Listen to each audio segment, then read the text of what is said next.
Fia Studio. Wa ala alihi wa sahbihi ajma'in. Qala musannif rahimahullah ta'ala fi kitabih, ke-17-nya kaunuhu hayyan, artinya keadaannya Allah Ta'ala yang hidup. Bermula maknanya iaitu satu sifat yang sabit bagi zat. Selama-lama ada zat itu bersifat dengan hayat, iaitu lain daripada hayat dan melazim ia baginya. Lawannya kaunuhu mayyitan, artinya keadaannya yang mati iaitu mustahil. Ini kita sambung berkaitan dengan sifat ma'nawiyah. Sifat ma'nawiyah dia melazim bagi sifat ma'ani. Ada sifat ma'ani wajib bagi Allah Ta'ala bersifat dengan sifat ma'nawiyah. Qudrat melazim bagi qudrat itu kaunuhu qadiran. Kerana iradat melazim bagi kaunuhu muridan. Pada majazi akli, akal kita berfikir kalau dia tu seseorang tu berkuasa, mesti ada keadaan dia yang berkuasa. Kalau dia tu melihat, mesti ada keadaan. Keadaan-keadaan ni dipanggil sifat hal. Dalam sifat 20 ada dua sifat hal. Satu sifat nafsiyah, yakni wujud. Satu lagi sifat ma'nawiyah. Ada 7 kan, kaunu qadiran, kaunu muridan, aliman, hayyan, sami'an, sampai mutakalliman. Apa beza dia? Apa beza makna kata nafsiyah dengan ma'nawiyah? Ma'nawiyah ni dia tidak dikeranakan dengan satu kerana. Tapi apa nama nafsiyah? Ma'nawiyah dikeranakan dengan sifat ma'ani. Itu ya beza dia. Hal yang sabit bagi zat, selama-lama ada zat yang bersifat dengan sifat ma'ani. Ada sifat ma'ani, mesti ada sifat ma'nawiyah. Sifat 20 ni ada sifat hal. Sifat hal ni apa dia? Nafsiyah dan juga ma'nawiyah. Yang kedua sifat nafi, yakni sifat salbiyah. Nanti kita akan tulis kena tempat dia nanti kan. Yang ketiganya sifat yang bangsa wujudiah, yang ada sungguh pada Allah, itulah sifat ma'ani. 4 ni. Sekarang kita bicara tentang sifat ma'nawiyah. Sifat ma'nawiyah iaitu yang disebut oleh Tuan Husin yang ke-17. Ke-17 ikut susunan ulama. Apa dia? Iaitu kaunuhu hayyan. Arti kaunuhu hayyan itu keadaan Allah Ta'ala itu yang hidup. Sama ke orang hidup dengan orang mati? Tak sama kan? Tak sama keadaan dia. Orang mati terjung. Orang hidup dia bergerak ada keadaan dia tu. Tentu tak sama. Allah Ta'ala, Masya Allah, kita pun tak tahulah hakikat dia. Allah bersifat dengan sifat hidup, maka mestilah dia bersifat dengan keadaan yang hidup. Kaunuhu hayyan. Ya, kaunuhu hayyan, keadaan Allah Ta'ala yang hidup. Bermula maknanya kaunuhu hayyan tu iaitu satu sifat yang sabit bagi zat, yang sabit, yang tetap ada bagi zat.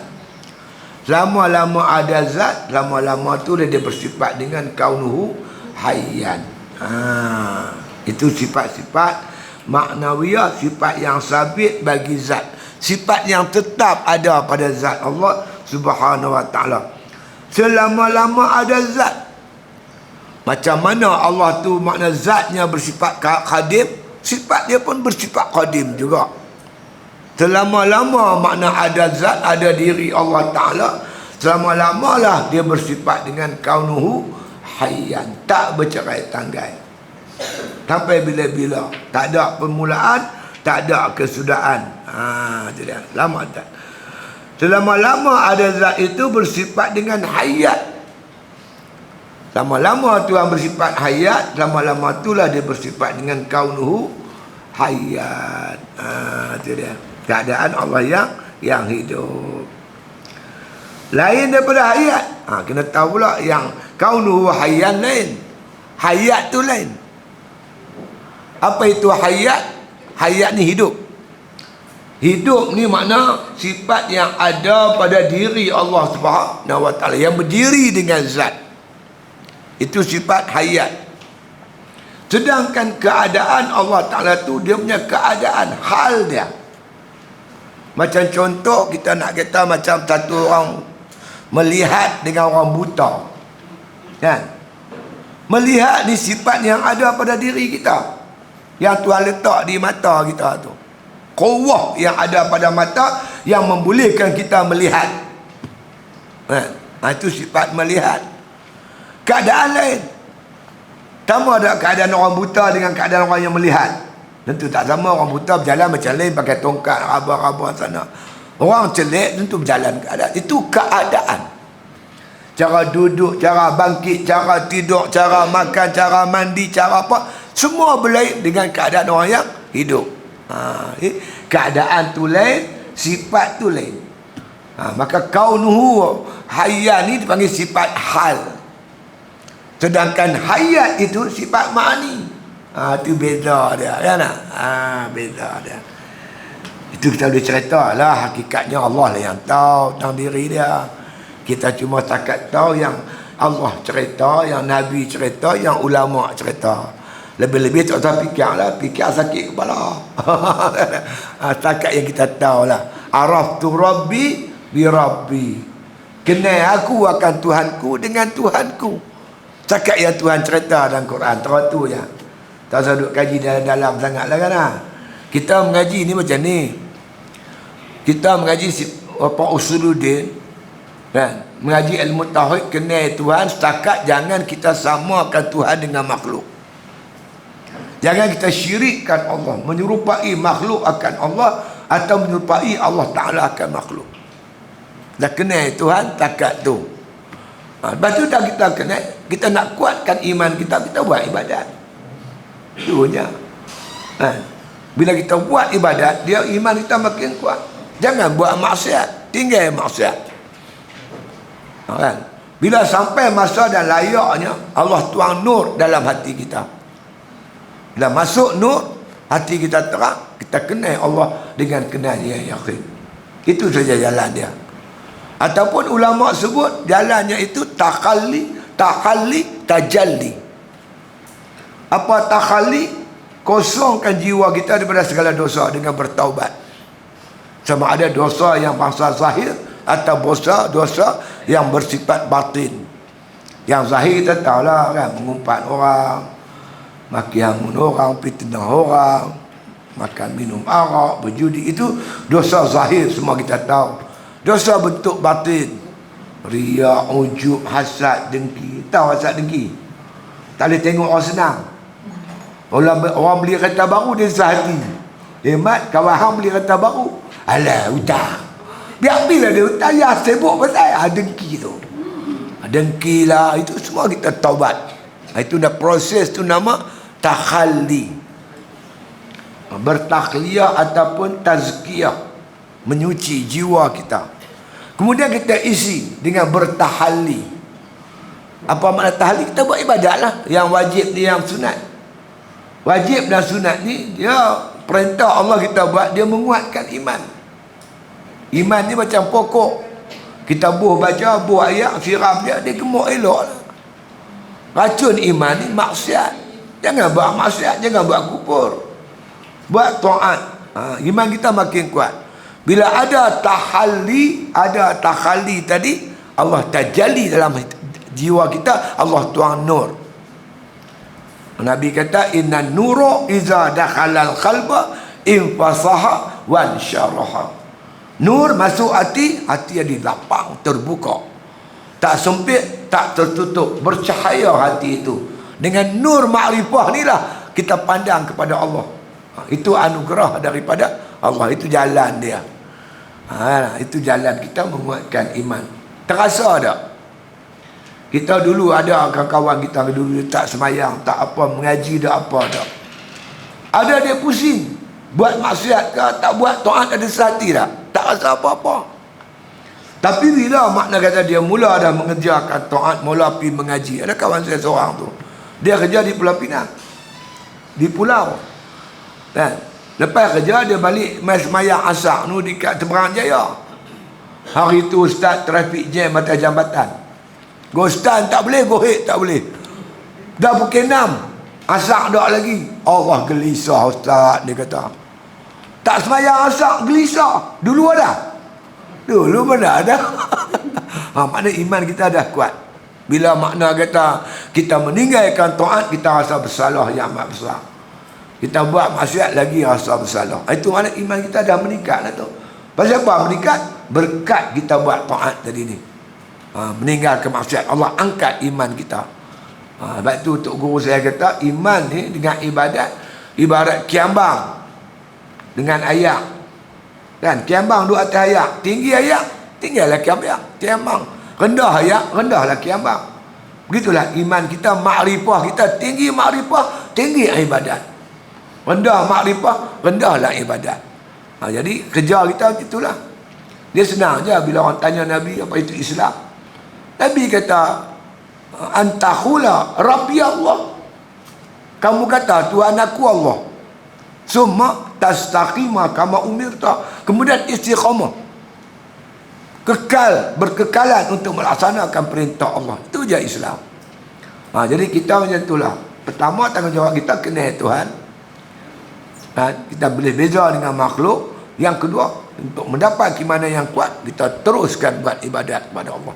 Faman kana yarju liqa'a rabbih falyamal amalan salihah. Siapa bercita-cita nak bertemu dengan Tuhan dia di akhirat, dalam keadaan Allah redha kat dia, falyamal amalan salihah. Kejalan dia buat amal soleh. Ada cerita dia. Jadi kita kenal Tuhan kita bersifat hayat dan dia bersifat kaunuhu, mana hayat, keadaan Allah Ta'ala yang hidup. Itu dia.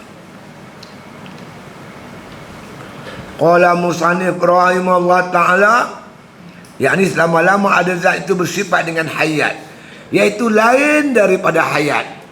Kaunuhu hayat lain. Dia sifat nafsiyah, sifat sifat maknawiyah. Hayat sifat ma'ani. Kan? Sifat ma'ani ni sifat yang berdiri pada zat Allah. Sedangkan sifat maknawiyah hal yang sabit bagi zat, lama-lama bersifat dengan sifat ma'ani. Lama-lama bersifat hayat, lama-lama lah kaunuhu hayat.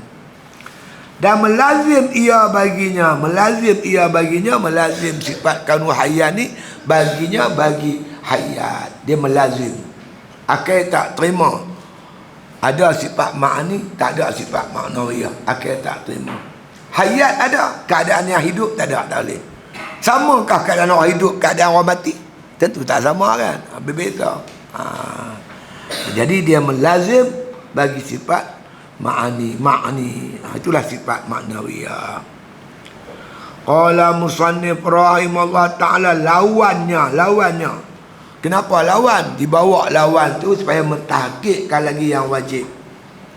Baju saya putih. Kan? Dalam akidah tak cukup kata baju putih. Kena cari lawan dia. Lawan dia hitam. Baju saya putih, tidak hitam.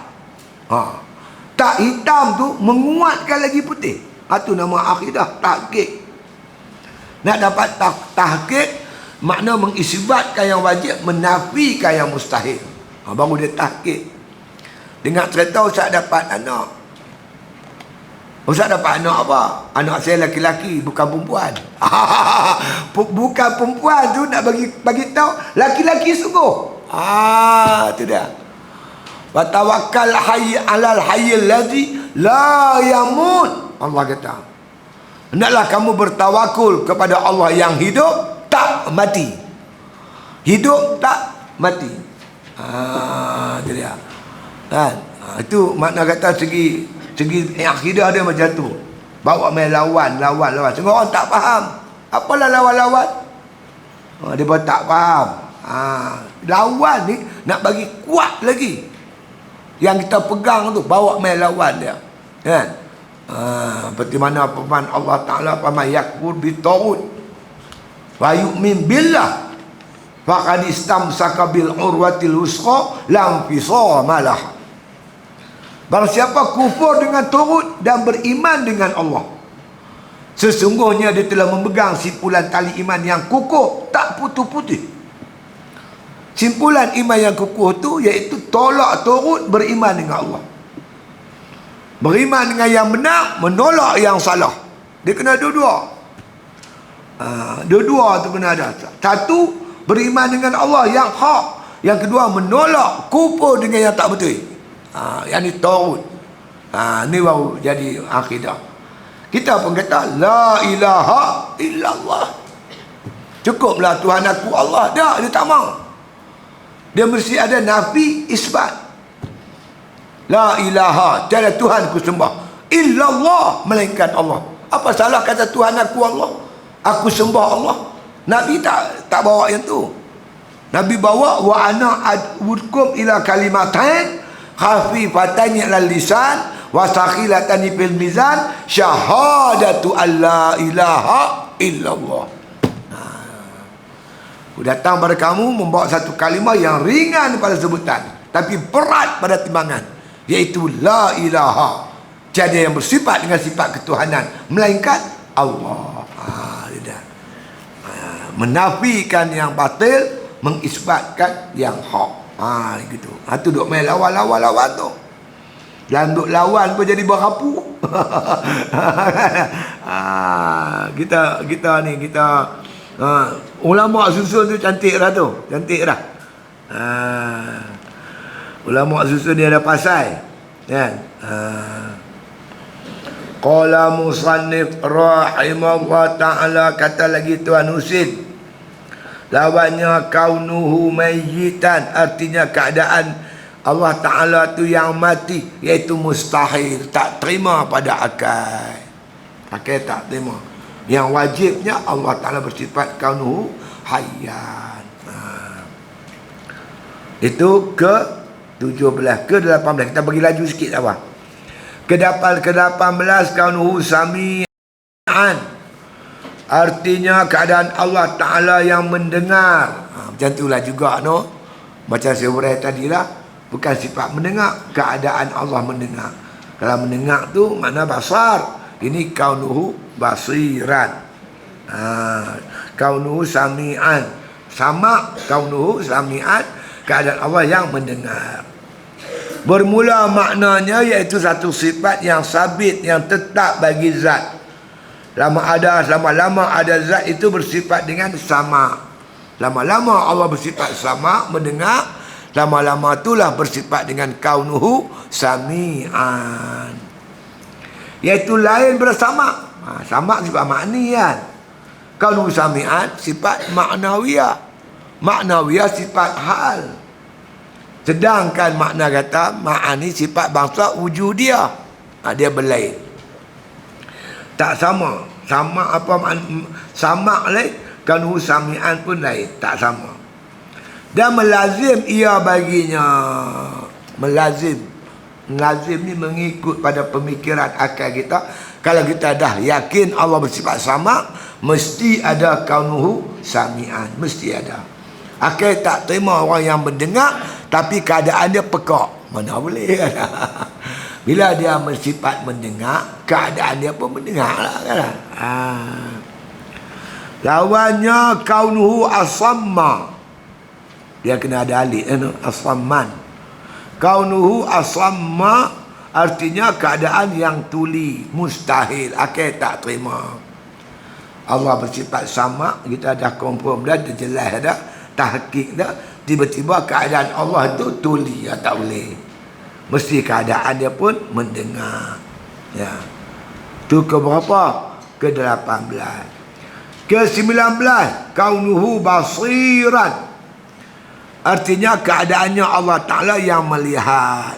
Bersifat basar, mesti ada baginya sifat kaunuhu basiran.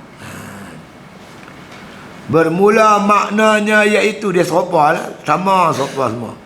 Bermula maknanya iaitu satu sifat yang sabit, yang tetap bagi zat. Lama-lama ada zat itu bersifat dengan sifat basar. Lama-lama Tuhan bersifat basar. Adakah sifat basar ni lekang pada diri Tuhan? Tak. Dan lama-lama ada zat, lama-lama lah bersifat dengan basar. Bukan macam kita. Dulu terang lah kena pakai lampu ni. Pakai cermin mata. Dulu terang nampak lama kelabu. Allah tak. Allah tetap qadim. Tidak ada permulaan, tidak ada kesudahan, baqa penglihatan dia. Sampai bila-bila Allah tu melihat. Sampai bila-bila Allah bersifat dengan kaunuhu basirat. Iaitu lain daripada basar. Basar sifat ma'ani, no? Kaunuhu basirat sifat hal, sifat maknawiyah. Dan melazim ia baginya. Pada segi akal kita fikir, Allah Ta'ala bersifat basar, mesti ada kaunuhu basiran. Lawannya kaunuhu a'ma, keadaan Allah yang buta, yakni mustahil. Akal tak terima. Keadaan Allah a'ma, buta, tak boleh. Akhir sekali kaunuhu mutakalliman, artinya keadaan Allah Ta'ala yang berkata-kata. Kan? Orang yang ada sifat kalam dengan orang yang bersifat bisu sama tak? Tak sama lah kan. Cara bercakap pun tak sama. Kan? Kalau orang yang biasanya apabila orang tu berkata-kata, dia ada sifat mendengar. Bila dia bisu, dia sifat pekak. Dah panggil dia bukan nak ambil peduli kat kita, dia tak dengar. Kan? Keadaan Allah berkata-kata. Wajib Allah Ta'ala bersifat kaunuhu mutakalliman, artinya keadaan Allah Ta'ala yang berkata-kata. Bermula maknanya iaitu satu sifat yang sabit bagi zat, yang ada pada zat. Lama-lama ada zat itu bersifat dengan kalam. Allah bersifat kalam, wajib bersifat kalam. Tidak ada permulaan kalam Allah, kesudahan Allah pun tidak ada kesudahan. Selama-lama bersifat kalam, lama-lama itulah Allah bersifat dengan kaunuhu mutakalliman, iaitu lain daripada kalam. Kalam sifat ma'ani, kaunuhu mutakalliman sifat maknawiyah. Kalam sifat makna kata, sifat yang berdiri pada zat, sifat bangsa wujudiyah. Sedangkan kaunuhu mutakalliman sifat hal. Dan melazim ia bagi kalam. Melazim kaunuhu mutakalliman ni bagi sifat kalam. Ada sifat kalam, mesti ada sifat kaunuhu mutakalliman. Lawannya kaunuhu abkama, artinya keadaan Allah Ta'ala yang kelu, yakni mustahil. Itulah 20 sifat, tuan-tuan sekalian. Yang tiap-tiap sifat tu, yang pertama kita nak tahu nama sifat wujud, contoh. Yang kedua, arti dia, artinya ada. Ketiga, maknanya. Sifat yang wajib, yang sabit bagi zat, selama-lama ada zat, tak dikenakan dengan satu kerana. Kena faham apa arti dia.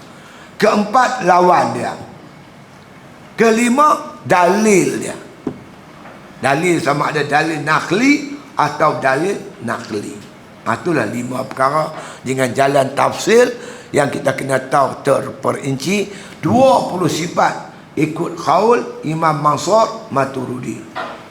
Kata Imam Abbas Asy'ari 13. Yang maknawiyah tu tak wajib diketahui dengan jalan tafsir, tapi tak boleh nafi. Nafi tak boleh. Walaupun kita berpegang pada qaul Imam Mansur, Imam Abbas Asy'ari, tak boleh nafi yang 7 sifat maknawiyah ni. Sifat maknawiyah ni sifat kesempurnaan bagi Allah Ta'ala. Macam adil. Adil tak masuk sifat 20. Tak boleh kata Tuhan zalim. Cara ijmalnya, mana sifat kesempurnaan, semua milik Allah Ta'ala. Walaupun tak termasuk sifat 20. Tapi yang wajib kita tahu, 20 sifat ikut qaul Imam Mansur Maturidi. 13 sifat ikut qaul Imam Abu Hasan Asy'ari. Inilah pegangan ahli sunnah wal jamaah, zaman berzaman.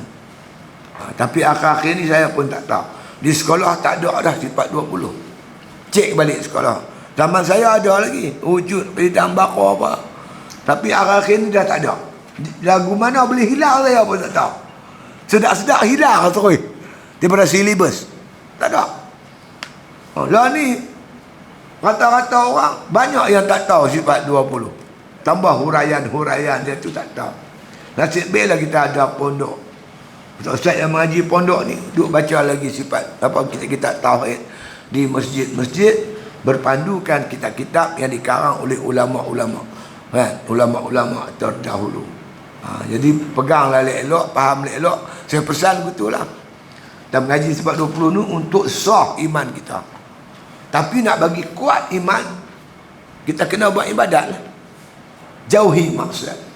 Banyakkan ibadat, kuatkan ibadat. Terutama ibadat-ibadat wajib dan ibadat-ibadat sunat. Kerana kita nak balik jumpa Tuhan, nak bawa iman ni lah. Akidah. Yaumala yanfa'u malun wala banun illa man atallaha biqalbin salim. Hari yang tak berguna kata benda nak pinak, melainkan mereka yang balik jumpa Tuhan bawa qalbun salim, hati yang sejahtera, hati yang beriman dan bertakwa kepada Allah Subhanahu wa ta'ala, insya-Allah. Jadi ada tak mana-mana tak jelas ke, tak faham, boleh tanya nak, insya-Allah, bab akidah. Jadi kita dia ada iman ni, ada iman yang panggil iman mujmal. Ada iman disebut iman mufassal. Iman mujmal ni dia dua aja. Amantu billah wa bima qala Allah, wa amantu bir rasul wa bima qala Rasulullah sallallahu alaihi wasallam. Itu iman cara ringkas. Ini orang baru masuk Islam, yang ni kena faham. Kemudian dia kena mengaji lagi lah. Apa dia? Amantu billah, aku beriman dengan Allah. Wa bima qala Allah, dan aku beriman dengan apa yang difirmankan oleh Allah. Cara mudahnya, ringkasnya, kita mengaku Allah Ta'ala sebagai Tuhan dan kita percaya apa yang Tuhan perintah. Apa yang Tuhan cerita, kita percaya. Wa amantu bi rasul wa bima qala Rasulullah sallallahu alaihi wasallam. Aku beriman kepada Rasul, aku beriman juga dengan apa yang disampaikan oleh Rasulullah sallallahu alaihi wasallam. Apa Rasulullah sampai bawa, kita percaya. Macam mana kita nak tahu apa yang Rasulullah bawa? Hadis-hadis dia lah. Jangan sampai kita tolak hadis. Tolak hadis habis lah. Ada berlaku di Kulim ni, satu orang tolak hadis. Masa dia hidup, dia tak percaya hadis. Lepas tu dia mati. Bila dia mati, anak dia telefon tukang mandi mayat masjid. Masjid mana pun di Kulim tak mau semayangkan mayat dia, tak mau mandikan mayat dia, tak mau urus jenazah dia. Salah seorang tukang mandi namanya Husin Al-Bungkusi, Syekh Husin Al-Bungkusi. Dia tu duduk tugas di masjid Kelang Lama. Saya malam ni mengajak masjid tu. Dia jumpa saya. Dia kata, Ustaz, macam mana apa? Saya kata, panggil Husin Al-Bungkusi. Kerja saya tukar bungkus. Dapat mati saya lah bungkus. Dia kata, tu Al-Bungkusi. Bila anak dia telefon Syekh Husin, keberatanlah Syekh Husin ni, macam mana saya nak uruskan jenazah dia, Ustaz? Masa dia hidup, dia tolak hadis. Dia tak percaya hadis. Siksa kubur tak percaya, nikmat kubur tak percaya. Apa hadis semua dia tak percaya. Habis nak macam mana? Habis entah kata apa? Anda bagi tahu dia pergi jumpa mufti Kedah. Minta surat mufti Kedah, baru saya urus jenazah dia. Hang buat mai surat mufti Kedah. Dia ni tanya orang ni, siapa pun tak mau urus. Akhirnya gereja mai. Padri mai. Padri kata, kalau hampa tak mau mai kat aku. Aku nak bawa pergi gereja, nak buat cara Kristian. Kelang kabut tu adalah budak-budak mana tak? Budak kaki ni duduk naik botol laju ni. 3-4 orang uruskan jenazah tu. Jangan sampai kita macam tu. Jadi kalau kita hidup buat benda-benda pelik-pelik, bila kita mati orang hidup jadi masalah. Kan? Kita beriman dengan Allah, beriman dengan hukum Allah, beriman dengan Rasul, beriman dengan apa yang dibawa oleh Rasulullah SAW. Itu nama iman mujmal. Iman mufassal secara tafsir terperinci, ni yang kita mengaji sebab 20 ni. Yang wajib, yang mustahil, dalil, itu dipanggil mufassal. Ada mujmal, ada mufassal. InsyaAllah kita pegang, kita yakin, kita tak tolak, maka kita dah termasuk orang beriman.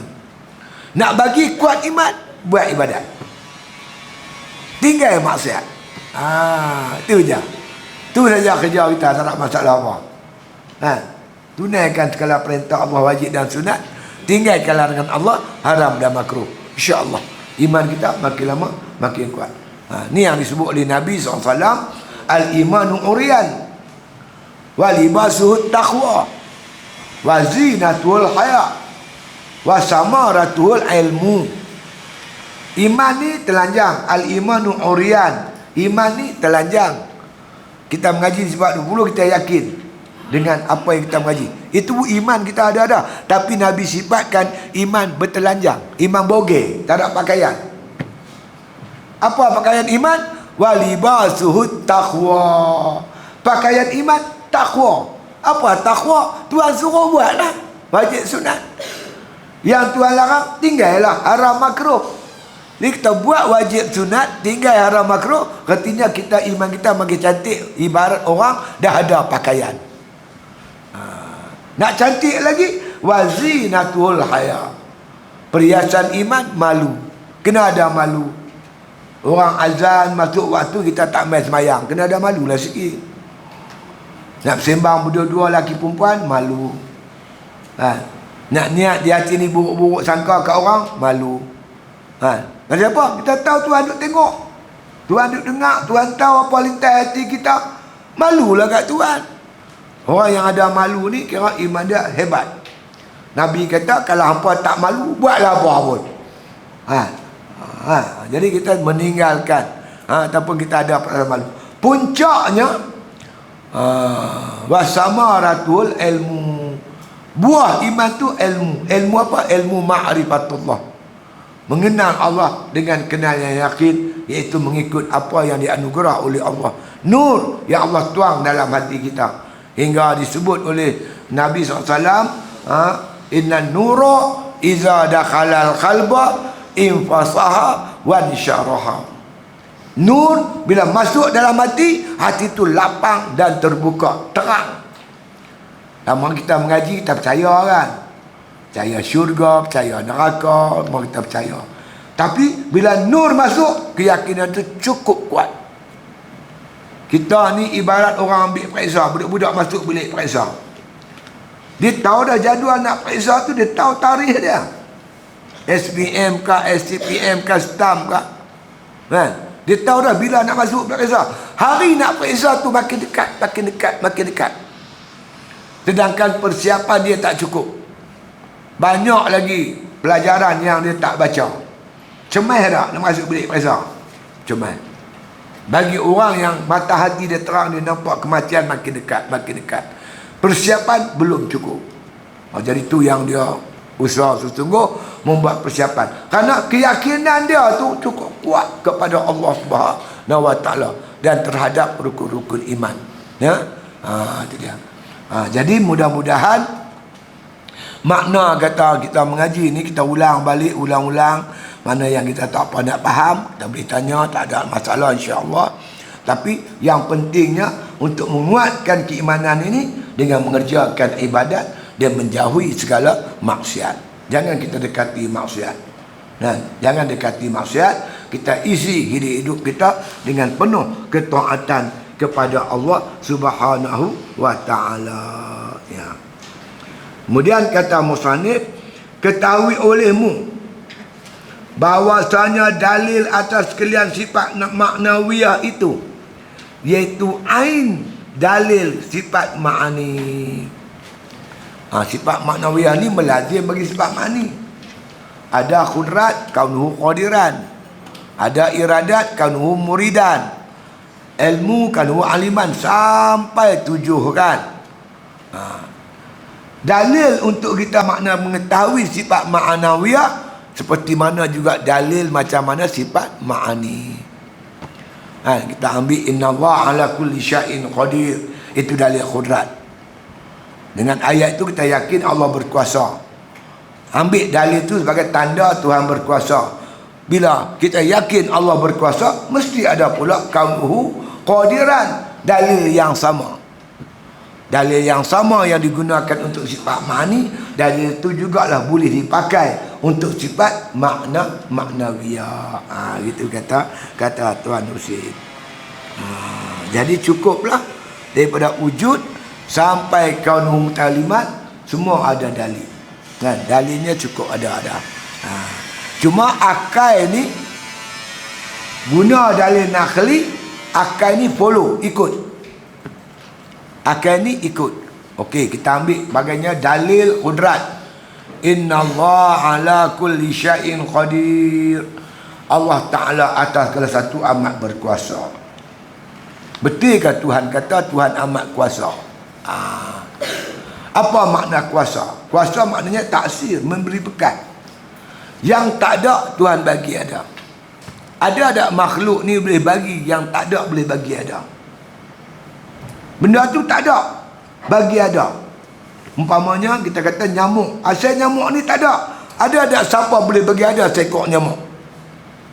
Seekor nyamuk siapa pun tak boleh bagi ada. Rumput selai, pakat satu dunia ni makhluk Allah untuk mengadakan selai rumput yang tak ada. Dia tak mampu. Sebiji beras tak ada. Kalau alam ni asal tak ada, kemudian ada, tak ada yang mengadakan, akal tak terima.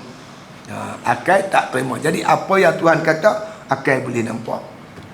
Seperti mana firman Allah Subhanahu wa taala, wallazi khalaqa sab'a samawati wa minal ardi mislahunna yatanazzalul amru bainahunna lita'lamu annallaha ala kulli syai'in qadir.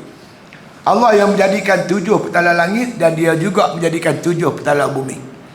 Wa tanazzalul amru bainahunna, dan Allah mentadbir antara langit dan bumi.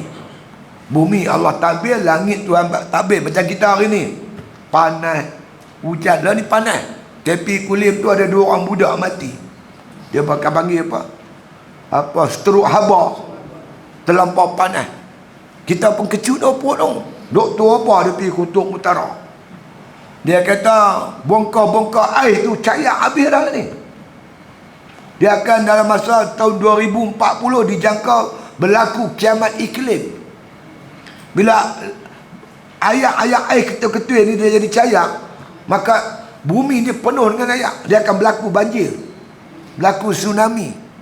Kesan yang paling besar, dalam tu di kutub utara banyak gunung-gunung berapi yang selama ni tak aktif.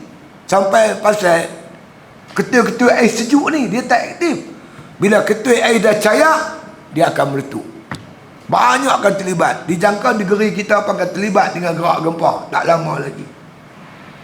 Bila lagi manusia ada ingat Tuhan, kita pun tak tahu.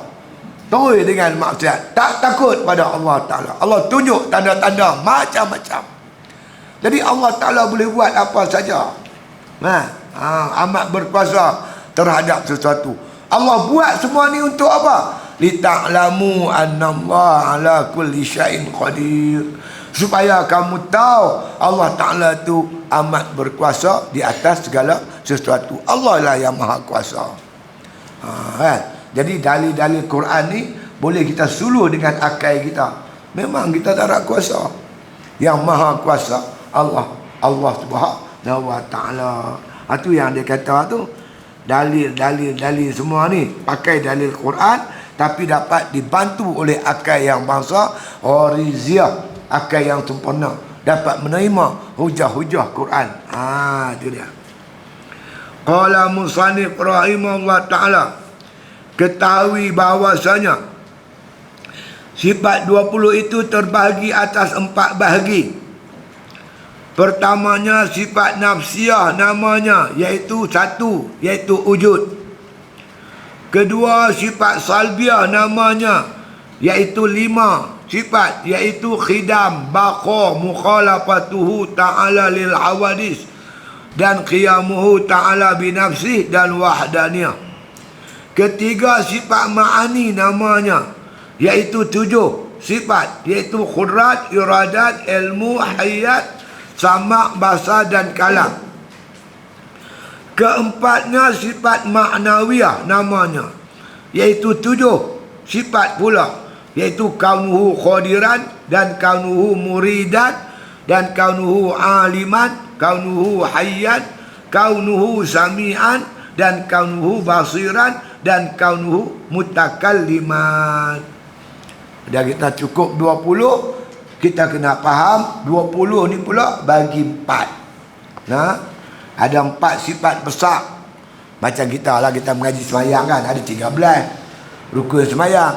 Tapi dia bagi pula pada ma'ani, ma'nawiyah. Dia bagi kepada qalbi, khawli, fi'li, khalbi. Bagi 3. Yang ni pun serupa lah.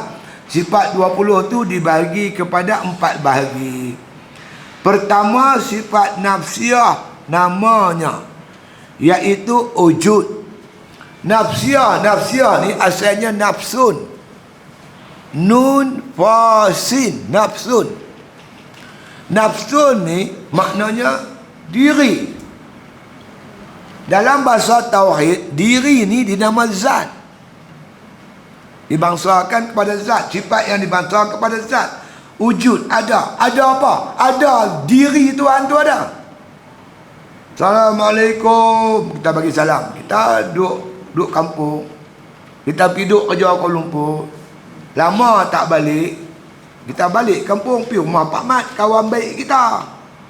Assalamualaikum. Salam. Mak Ngah, awat. Pak Ngah ada ke? Ada, duduk tidur. Ada tu ada apa? Ada apa? Ada diri dia tu. Diri dia tu ada. Diri ni panggil nafsun. Sebab tu sifat ni panggil nafsiyah. Tambah ya atau. Pasal dibangsakan kepada diri. Diri bahasa tauhid panggil zat. Dibangsakan kepada zat. Ada apa ada? Tuhan tu ada. Panggil sifat tu sifat nafsiyah. Dinamakan sifat nafsiyah kerana sifat ni dibangsakan kepada diri. Empunya diri. Itu yang pertama. Kedua sifat salbiyah. Salbiyah ni asalnya sin lam ba. Salbun ataupun insilab. Salbun atau insilab. Makna salbun nafi. Tiap-tiap nafi, tiap sifat yang 5 ni salbiyah. Qidam, baqa, mukhalafatu, ta'ala wadis, qiyamuhu, ta'ala binafsi, wadaniyah. 5 sifat ni menafikan yang tak layak bagi diri Tuhan, yang tak layak bagi zat Tuhan. Apa dia? Qidam. Qidam menafikan bahawa diri Tuhan tu ada permulaan. Ada permulaan bagi Allah.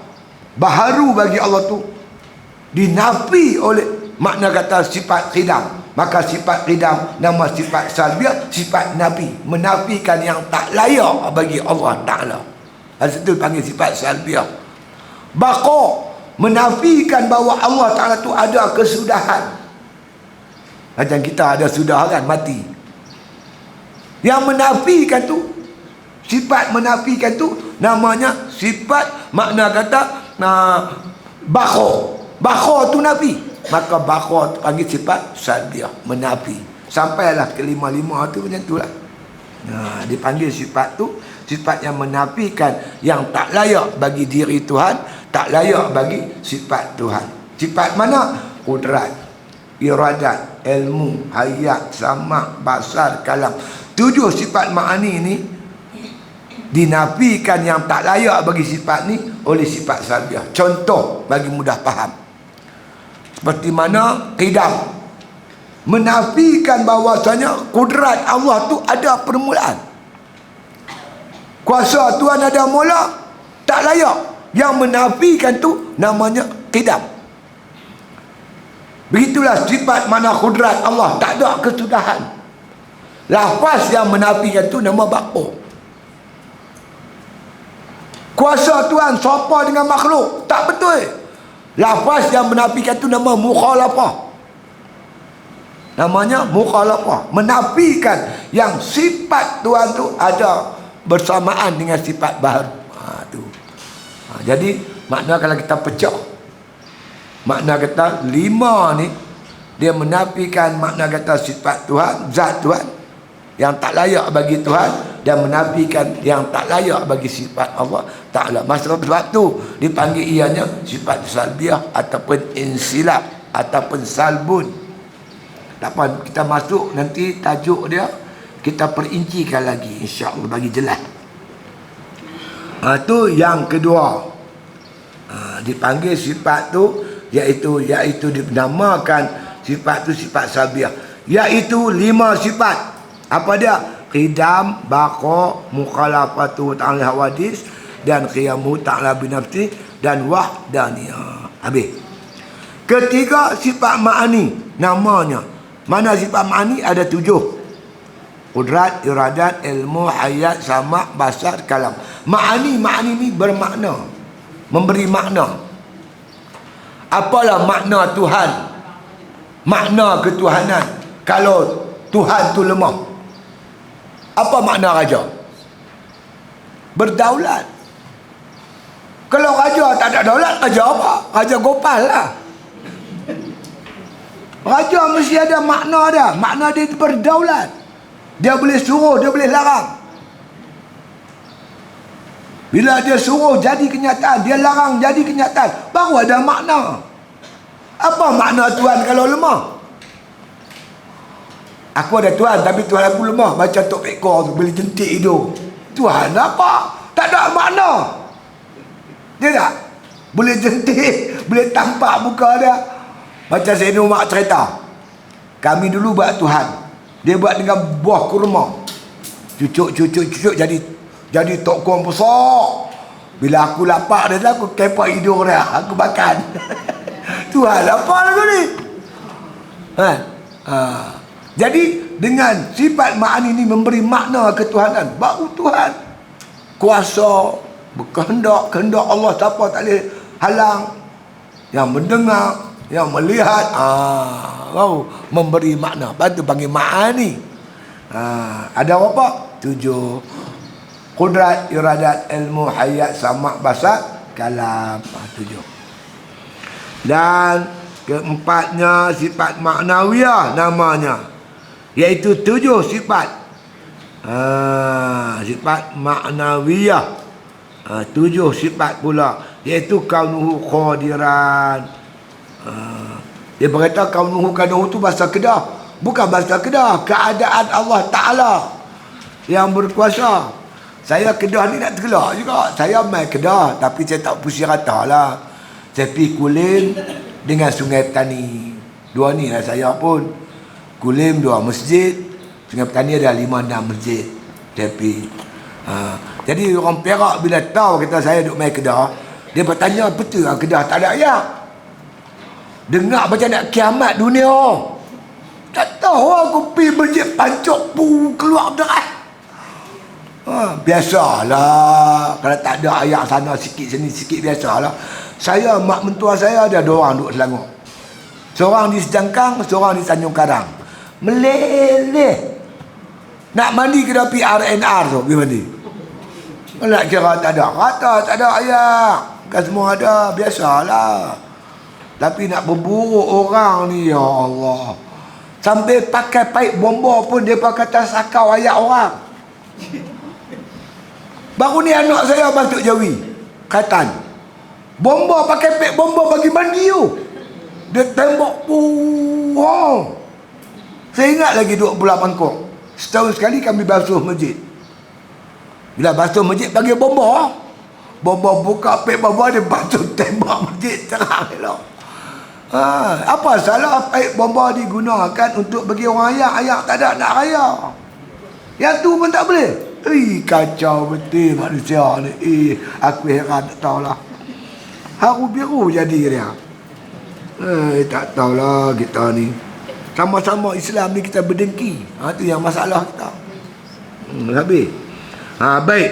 Yang kata ma'ani tu ada 7. Sifat maknawiyah 7. Iaitu 7 sifat pula iaitu kaunuhu qadiran, keadaan Allah berkuasa, kaunuhu muridan, keadaan Allah berkehendak, kaunuhu aliman, keadaan Allah yang mengetahui, kaunuhu hayyan, keadaan Allah Ta'ala yang hidup, kaunuhu sami'an, keadaan Allah yang mendengar, kaunuhu basiran, keadaan Allah yang melihat, kaunuhu mutakalliman, keadaan Allah Ta'ala yang berkata-kata. Jadi daripada 20 sifat dia pecah 4. 1 sifat nafsiyah, 5 sifat salbiyah, 7 sifat ma'ani, 7 sifat ma'nawiyah. Itu cerita dah. Cukuplah 20 sifat, alhamdulillah. Jadi yang pentingnya kita faham setiap sifat satu-satu tu, kita faham. Buat muzakarah. Saya dulu duk ulang, duk rajin pi kawan saya duk di masjid Pondok Pak Man. Pak Man ni apa nama tempat dia tu? Allah. Pak Man, Pondok Pak Man. Lupa ada apa nama pondok tu. Dia duk pi tu saya dengar orang perempuan apa semua. Hamai pondok duk hang dengar aku nak baca ni. Pertama wujud artinya ada, lawannya tiada.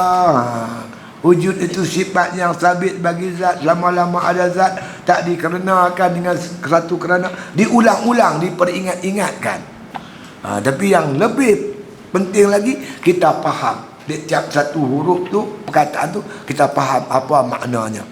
Jadi bila kita yakin, pegang kuat-kuat di hati kita, innamal mu'minuna allazina amanu billahi wa rasulihi summa lam yartabu. Yang dikata orang beriman ia kepada Allah, beriman ia kepada Rasul, kemudian tak ragu-ragu. Jangan ada keraguan.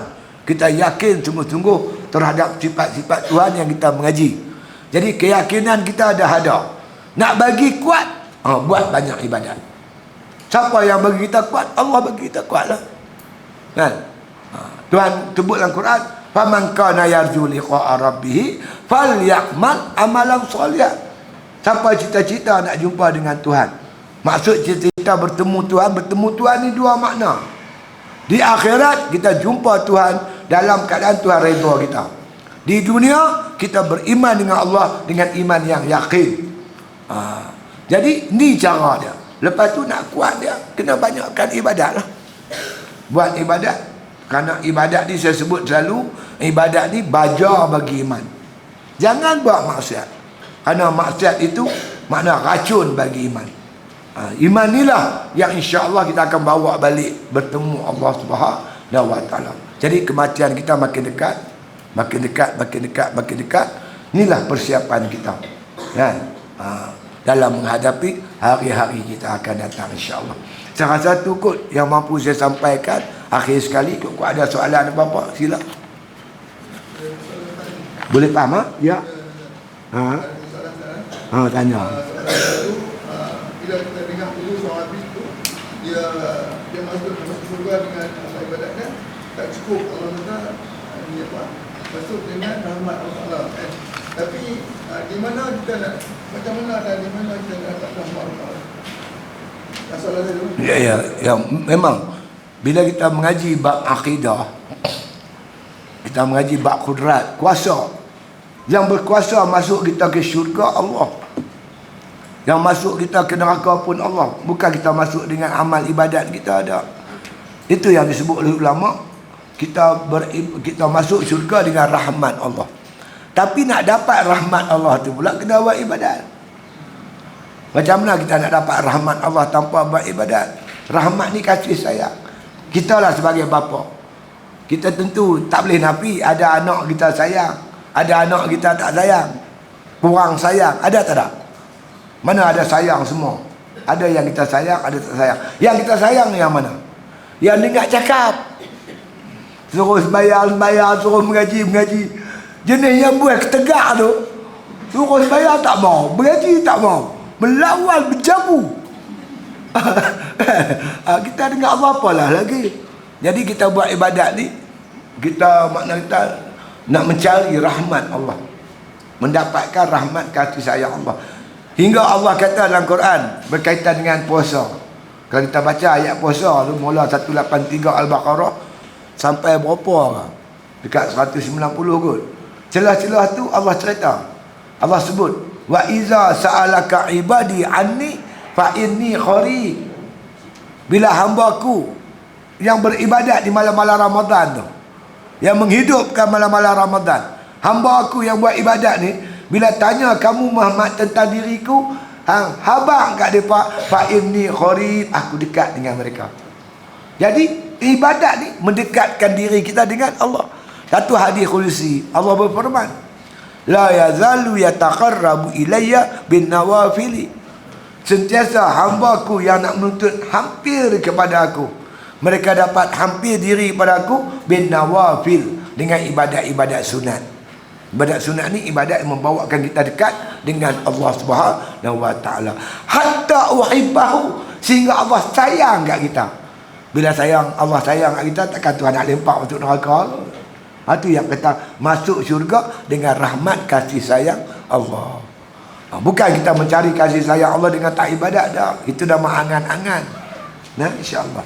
Baik, sebelum saya berunduk ni, nombor 1, 2 perkara saya nak ingat. Nombor 1, yang mana belum lagi mula, jangan lepas peluang ni, puasa 6 ni. Ada seorang saya tanya depa, macam mana puasa 6? Sikit lagi Ustaz. Tinggal sikit lagi. Sikit tu berapa? 6 hari. Loh. Saya tanya, puasa 6? Dia kata tinggal sikit. Sikit tu berapa hari? 6 hari. 6 hari sikit apa banyak? Ini puasa yang tak pernah puasa tu, yang mana tak puasa, puasa lah. Kerana kita yakin apa Nabi kata, siapa puasa bulan Ramadan ditambah dengan 6 hari bulan Syawal, seolah-olah dia puasa 1 tahun. Satu. Yang kedua, bagi jemaah haji. Tadi ada pakcik ni jumpa saya. Ni pengalaman saya lah pergi Mekah. Dia pergi 2005 saya pergi tu. Jadi tuan sekalian, saya nampak pada tirikan saya ada 2 benda yang macam tak apa nak kena dengan ilmu yang kita mengaji. Jadi dua-dua ni wajib haji. Wajib haji di antaranya iaitu mabit di Mina. Mabit di Mina.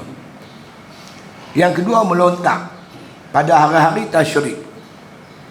Kalau hari raya tu melontak pagi boleh. Hari tasyrik, tengoklah kitab fiqh mana pun, saya cek kata ada kitab fiqh. Mazhab lain saya tak tahu. Mazhab kita Syafi'i iaitu melontak mesti lepas waktu zuhur. Lepas zuhur melontak. Okey. Lah ni masalah apa? Pertama, mabit di Mina. Apa makna Mina? Dalam kitab fiqh disebut Mina, Nabi kata baina jabalain, antara 2 bukit. Mina ni antara 2 bukit. Satu bukit melontak, satu bukit muasim yang ada terowong. Keluar terowong bukan Mina dah. Dalam terowong Mina. Sampai tempat dia kita melontak. Antara tu semua Mina. Jadi bagi jemaah-jemaah haji, wajib haji bermalam di Mina pada malam-malam tasyrik. Malam 11, malam 12, malam 13, makna Zulhijjah.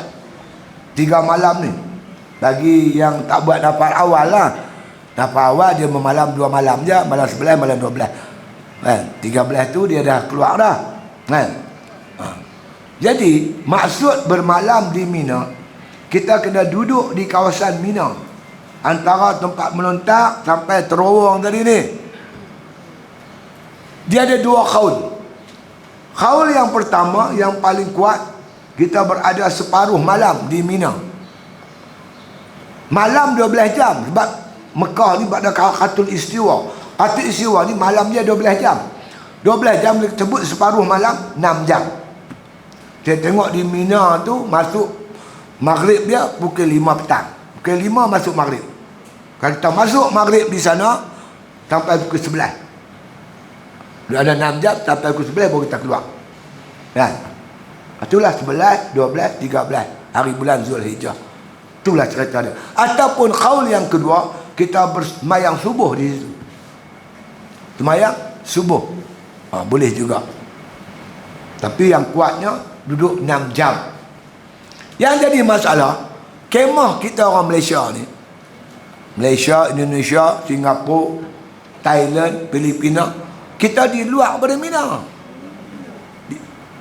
Bukan di Mina, luar pada Mina. Dia panggil Mina Jadid, Mina baru, luar pada Mina. Tak apalah kemah duduk di luar, tak apalah. Malam-malam kita masuk lah, kita masuk dalam tu. Lepas terowong sikit karaoke dah, duduklah tak mana-mana pun. Tempat-tempat kita hampak jadah kita buat ibadat, sebelah kita keluar. Tapi banyak jemaah haji kita dia bermalam di kemah. Di kemah tu tanah halal ke tanah haram? Tu saja nak sebut. Saya dah bangkit benda ni. Cepat tunjuk kitab tepi bawa kitab. Ini kitab lama tak pakai apa tak? Aku tak faham lah.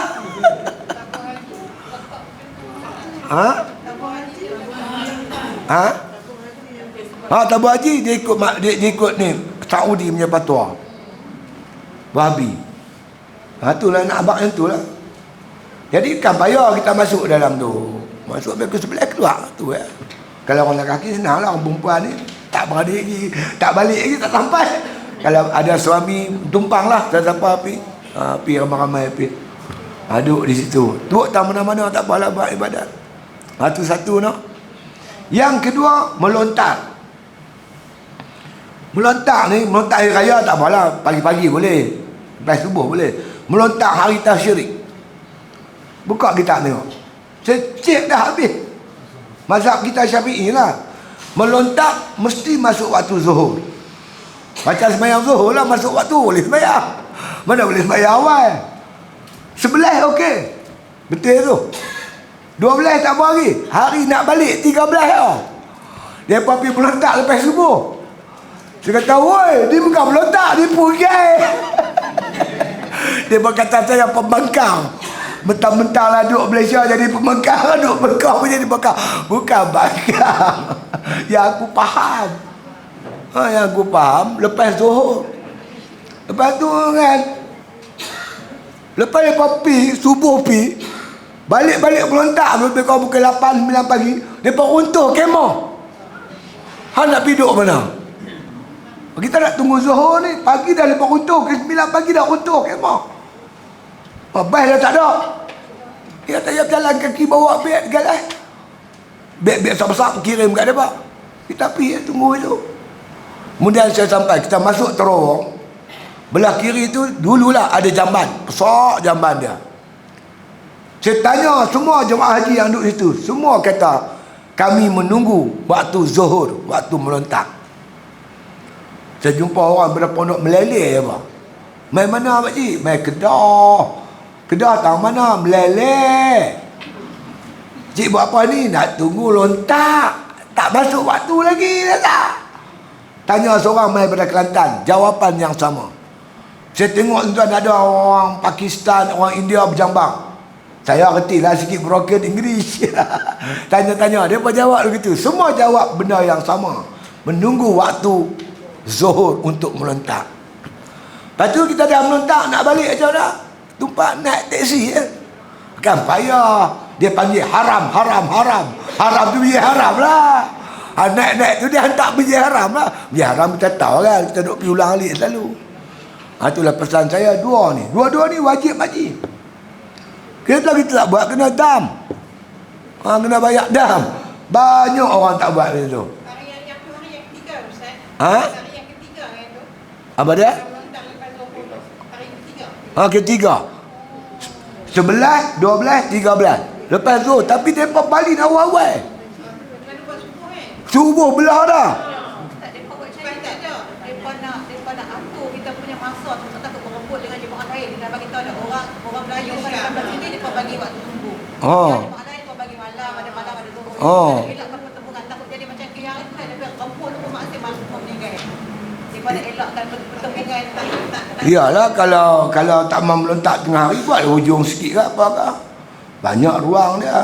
Kenapa nak pulun bagi-bagi je? Subuh-subuh saya kata hampa ni bukan melontak, dia berpunggai ni. Dia berbarah kat saya. Yang tu dua tu lah pesan saya, yang tu lah. Kalau dah kritikal sangat, kita rasa ni buat dapat awal pun tak apa. Oh, dapat awal boleh juga. Itulah nak pesan tu ialah mudah-mudahan Allah Ta'ala anugerah kita haji yang mabrur, dapat tidak ada balasan bagi haji yang mabrur melainkan syurga lah, syurga Allah Subhanahu wa Ta'ala. Satu saja, wallahu alam. Bismillahirrahmanirrahim. Alhamdulillahi rabbil alamin. Wassalatu wassalamu ala asyrafil anbiya wal mursalin wa ala alihi wa sahbihi ajma'in. Allahumma ahsin aqibatana fil umuri kulliha wa ajirna min khizid dunya wa azabil akhirah. Allahumma la tusallit alaina bi dhunubina man la yakhafuka wa la yarhamuna. Allahumma ja'al khaira ayyamina yawma nalqa wa anta radin anna واختم بصالحات أعمالنا توفنا مسلمين والحقنا بالصالحين واغفر لنا ولوالدينا ولمشايخنا وللمسلمين أجمعين. سبحان ربك رب العزة عما يصفون وسلام على المرسلين والحمد لله رب العالمين.